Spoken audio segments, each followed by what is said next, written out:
Sembra quasi che per vedere un mega concerto rock in Italia si debba necessariamente passare dal Friuli Venezia Giulia. Sembra quasi che a Udine vogliano esibirsi tutte le stelle, quelle che arrivano da lontano, magari dagli anni 70-80, e quelle appena salite dalla ribalta, ma già adorate dai più giovani. Sembra, anzi ormai è una certezza, che allo Stadio Friuli il sold out di tutto esaurito sia ormai una costante, un imperativo non del calcio ma della grande musica, proposta da Regione Turismo e FUG attraverso la sapiente organizzazione di Azalea Promotion, che mentre una ne fa, altre 100 ne pensa. Se le certezze esistono, quindi, forse non dovremmo più rimanere a bocca aperta e ugola spremuta fino all'ultimo respiro per il poker d'assi servito tra l'estate 2009 e la primavera 2010, con in rigorosa successione Madonna, Springsteen, Coldplay e gli straordinari AC/DC, la band australiana regina dell'hard rock and roll che perfino in un mercoledì feriale, con l'unica tappa italiana del Black Ice World Tour, ha incrementato del 50% gli abitanti del capoluogo friulano, esaltando senza remore per oltre 2 ore un popolo compreso tra i 16 anni del triestino Filippo e di 72 dell'austriaco Jürgen.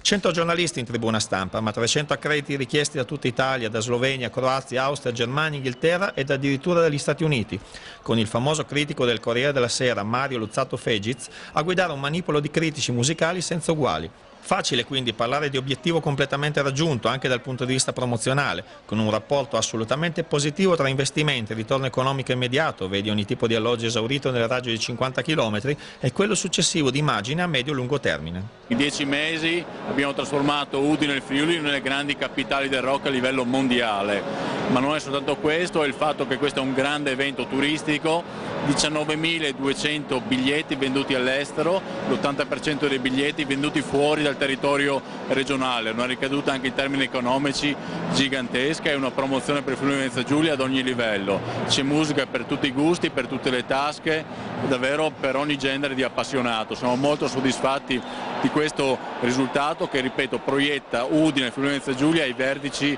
delle piazze rock più importanti del mondo. Un successo senza confini, caratterizzato da un pubblico appassionato ma corretto, un successo certificato anche dai complimenti di un assessore molto particolare che forse d'ora in poi preferirà il frico alle tigelle. Ho visto che regalate i biglietti a quelli che stanno un giorno, 2 giorni, vedi, io pensavo che i romagnoli erano più furbi di tutti, invece porca miseria, i forlani, ragazzi, c'hanno la testa, però lui ha parlato che ci siamo divertiti, però c'è anche, che abbiamo appena mangiato, la ribolla, vino,